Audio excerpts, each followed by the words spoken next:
Charles, in all the excitement of how stupid Joe Biden is, I forgot to tell you something very important. I've made an executive decision. Some people were upset that it took us too What's long that? to close in. And also now, because you're in an undisclosed international location, I've changed the name of the show to Charles Ortel is Overseas. Because it's true, and you are. How are you, Charles? Well done. That is true. I am well overseas. I'm about, without giving exactly away where I am, I'm between 10 and 13,000 miles away from you. Wow.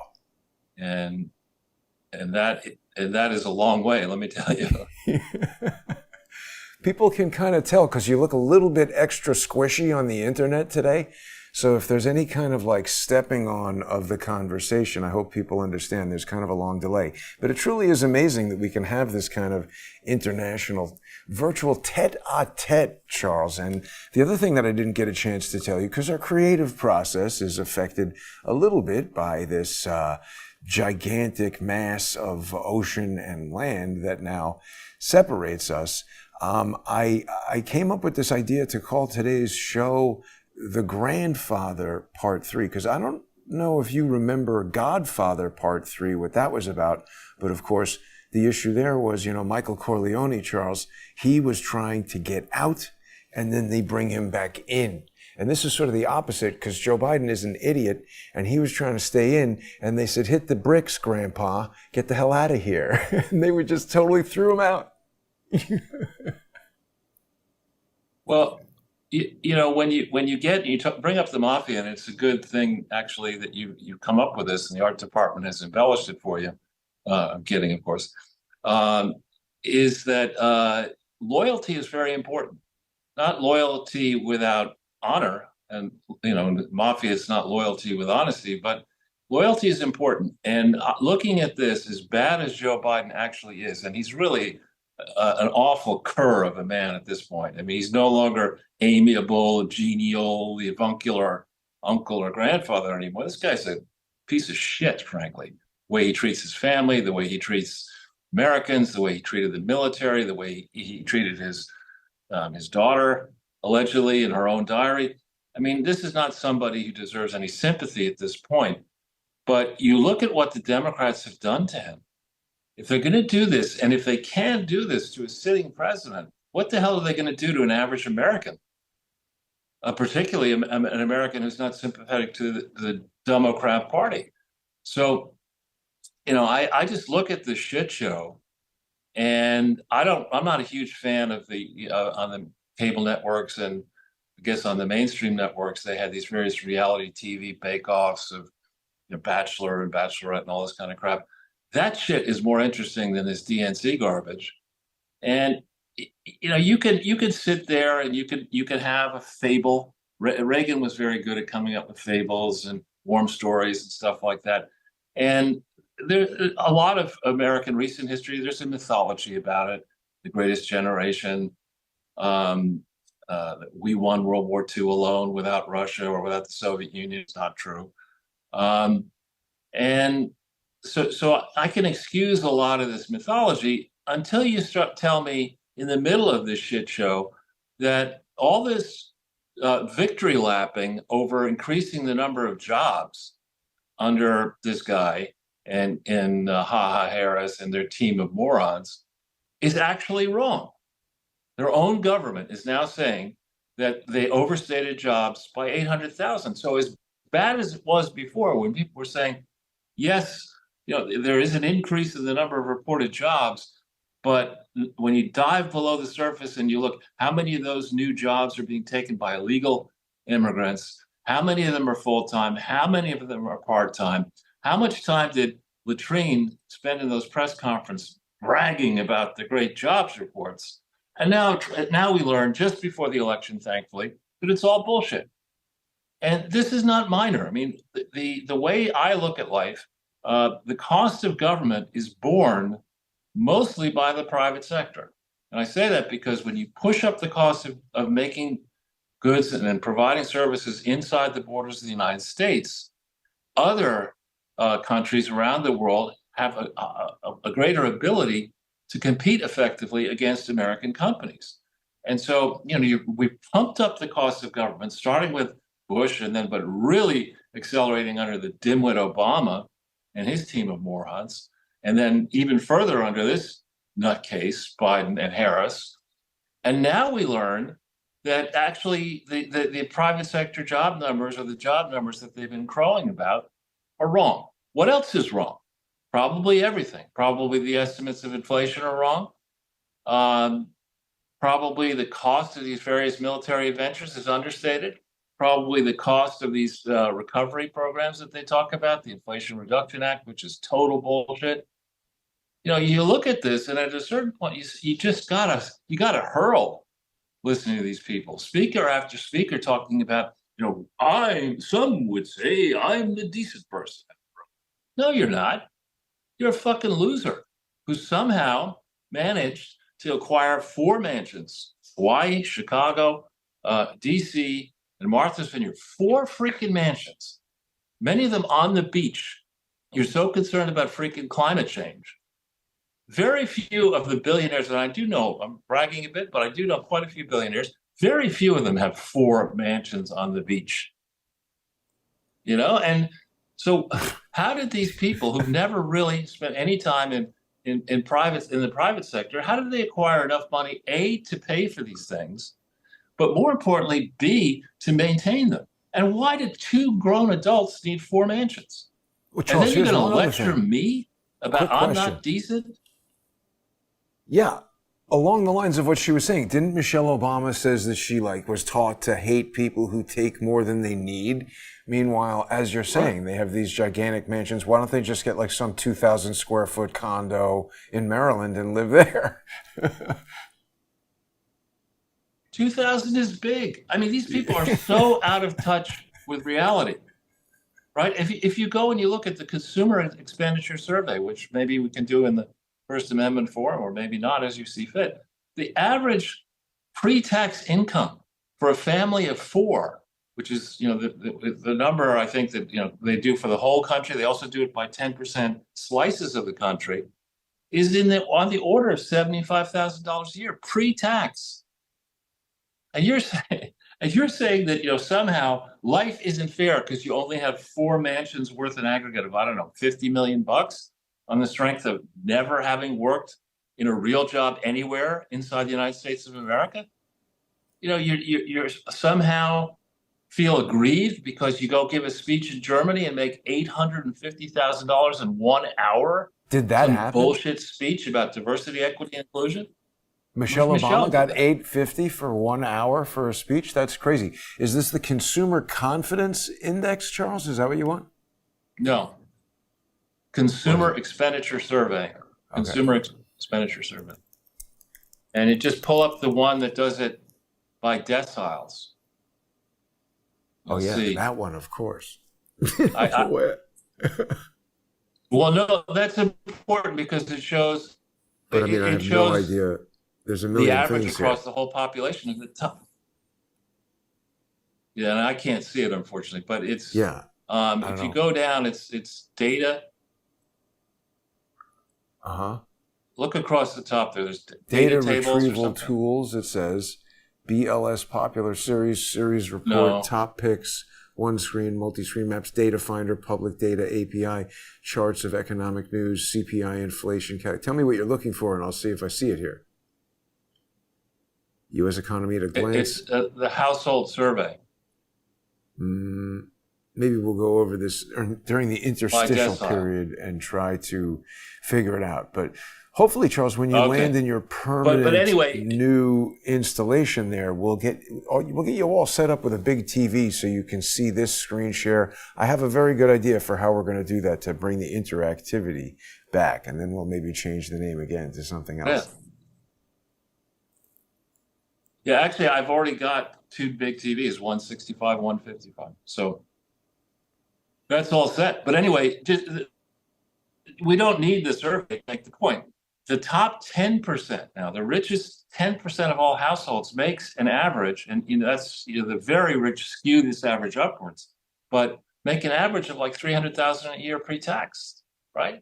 So if the bottom 90% are not even making $300,000, how do these goons who have done more to harm Black people and people of color and people without college educations, how do these goons get off complaining about having only 4 mansions on the strength of never having done anything productive? And then to go and sit there, everyone has his or her own personal experience, but I happen to have been raised by 2 highly educated people, one with 3 degrees from Yale, another with 2. And my father, his discipline was nuclear physics, which is not kind of social science or something. That's hard stuff. My mother was an expert in classical music. And they didn't go around saying, we're highly educated people. If you're so freaking highly educated, Barack and Michelle, show us your transcripts. I'd love to see them. But they won't show. Either of them will not reveal their transcripts. But yet they're going to walk around saying they're highly educated. Highly educated? My ass, they are not. Yes, they may have pieces of paper from these places, but I don't think they're educated. They're certainly not educated in economics, finance, basic common sense. They're educated in grifting, but for that, they haven't even priced their grift properly. I mean, if they were accomplished Madoff-style grifters, they would have run off with hundreds of billions. Instead, it's only hundreds of millions, but that's bad enough. Look at the diamonds, Charles. Look at that. She's like dripping. I know. Yeah, but you shouldn't. This sends exactly the wrong message. Go into public service, it's rabble rousing. It's, we're going to hurt you when we get into office. You better give us money now, and then we maybe won't hurt you. That is, that's like nice business you have over here. It'd be a shame if something happened to it. So but the good news, guys and girls and Martians and aliens, is that the survey results here coming in on how this is going, it is a disaster for Kamala Harris. She's getting the opposite of a bounce in the polls. Yeah. You know what I wanted to ask you, Charles? Don't you think it's weird? Like, definitely the biggest celebrities in the Democrat Party are Barack and Michelle Obama. Isn't it kind of stupid to not have your candidate there the night that the big people are there? Why was Kamala Harris not there?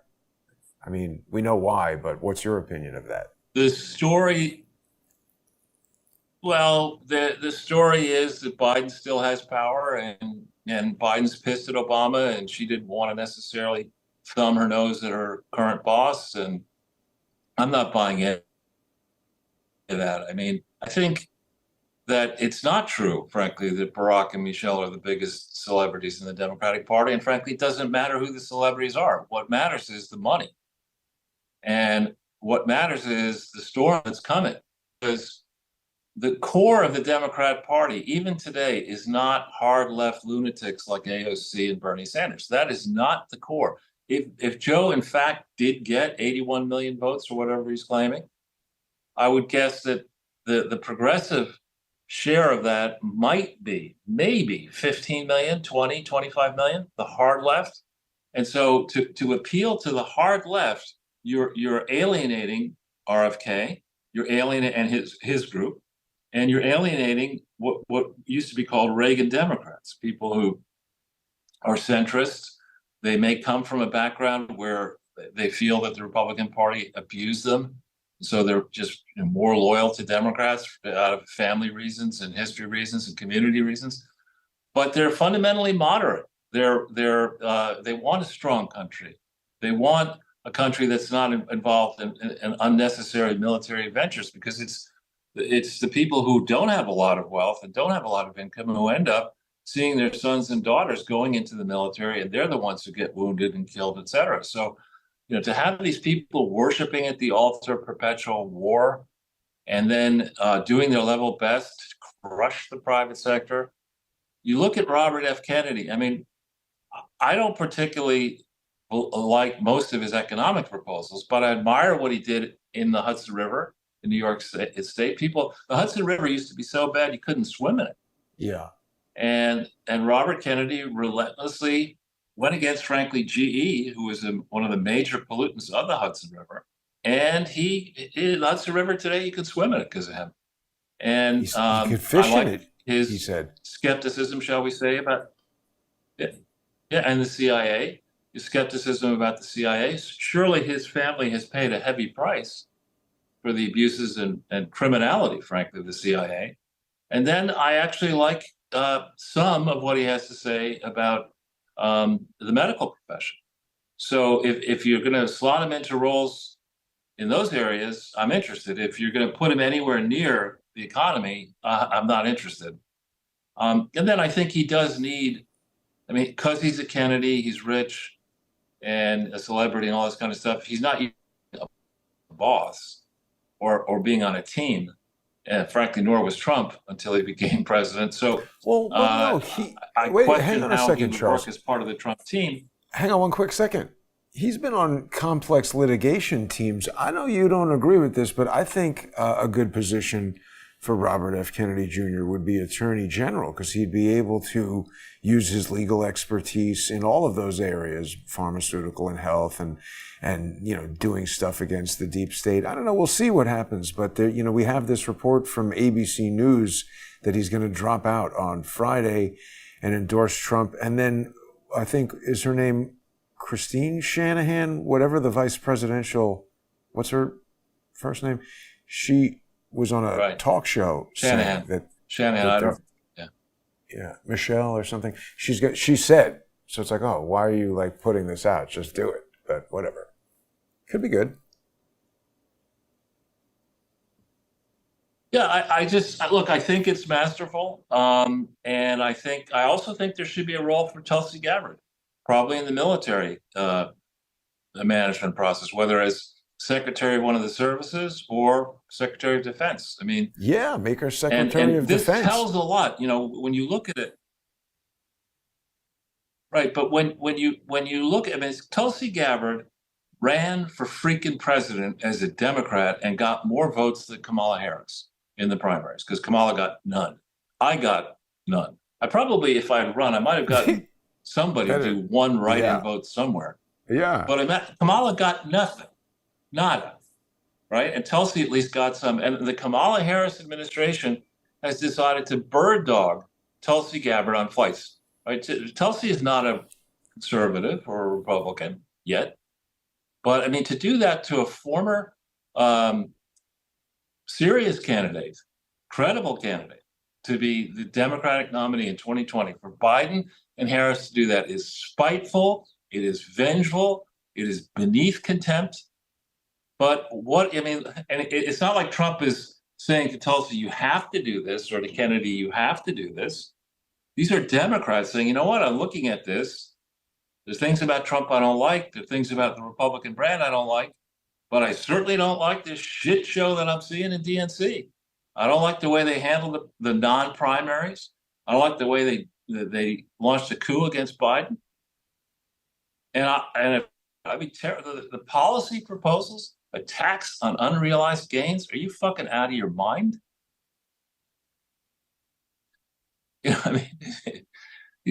Anyway, I don't think, as far away from things as I am right now, and as filtered, or as I'm not getting as much news as you might be getting, but what I see is a disaster for whoever planned this convention.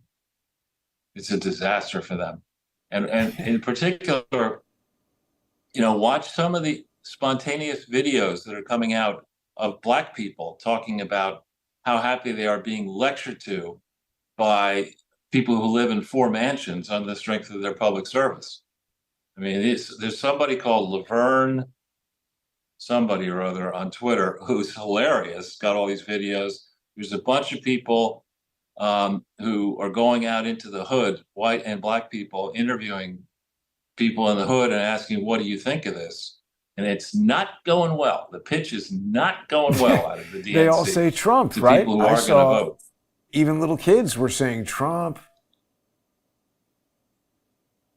Yeah, exactly. And actually, there's one, Libs Defiant L's or something like that. Has got something up there saying, with these idiots from DNC saying, Black women are going to make a difference in the 2024 election, and then somebody adds, because they're going to vote for Trump.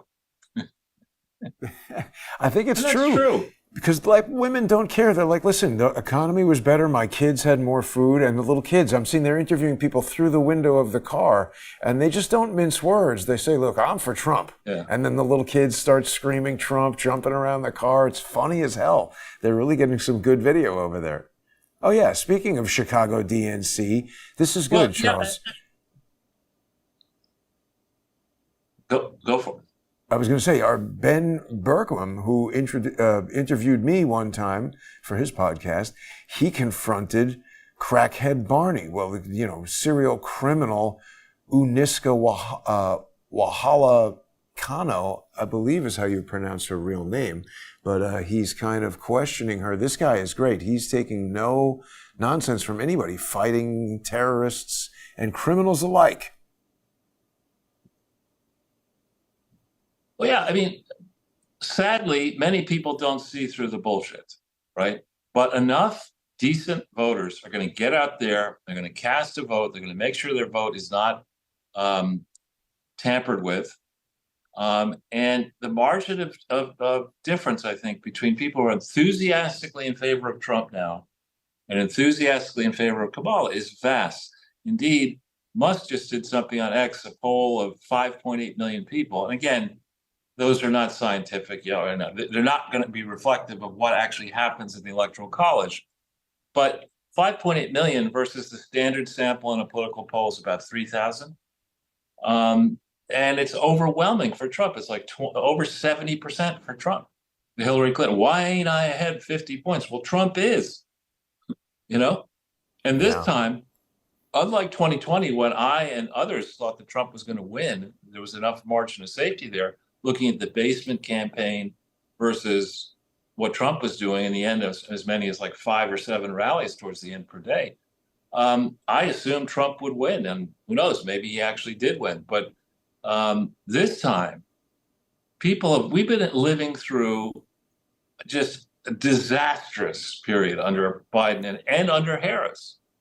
And this idea of vote for me, Kamala Harris says, I can wear Converse sneakers and pantsuits. And just when I get into office in 2025, I'll fix the problems I created. I mean, that's not a winner. And look at that poll.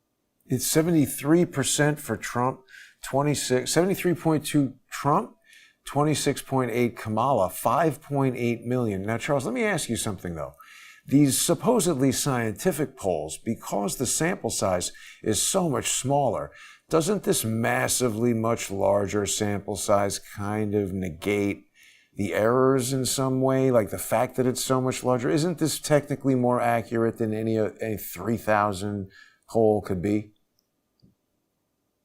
In theory, but again, there's a lot of bias in this because it's people like X, right? You and like, right, you know, we like X and we like what's going on and we're inclined to participate in something like this. A real poll has to sample, it has to determine a few things. It has to determine a headline, it has to determine what is the percentage of likely voters generally across the country, Democrat, Republican, Independent.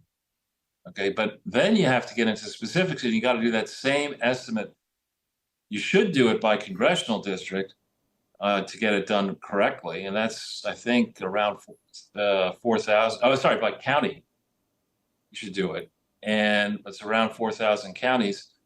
And then you should build it back up to state. And then you should think about the impact of the Electoral College. So it's a big job to do it right. And it costs a lot of money to do it correctly. And how can you be sure today? You used to be able, 40 years ago, when you dialed somebody's number, you knew exactly who you were speaking to because most people had a landline. Yeah. But now you don't. You've got no clue. You know, you call me and you're going to have an area code that is not where I am right now. You know what's interesting, Charles, though? When Adam Sharp used to be making all kinds of videos about Twitter when he was still in Washington, D.C., it's this real-time polling that he equated to how efficient it was and how quickly they can learn things, sort of like exactly what we're looking at there. But I think we're going to need to continue this part of the conversation in the First Amendment forum, because I know you're on a very tight travel schedule today. People are going to be able to join us in just less than 5 minutes on odyssey.com/@crowdsourcethetruth. That's the most economical way people can access the sponsor-exclusive content and support Crowdsource the Truth. Keep this reporting going for as little as $3 a month and a 58-cent Odyssey fee. People can get onto odyssey.com/@crowdsourcethetruth. You've got Substack there as well, and subscribestar.com and patreon.com/crowdsourcethetruth. Thanks to everybody who is sponsoring the show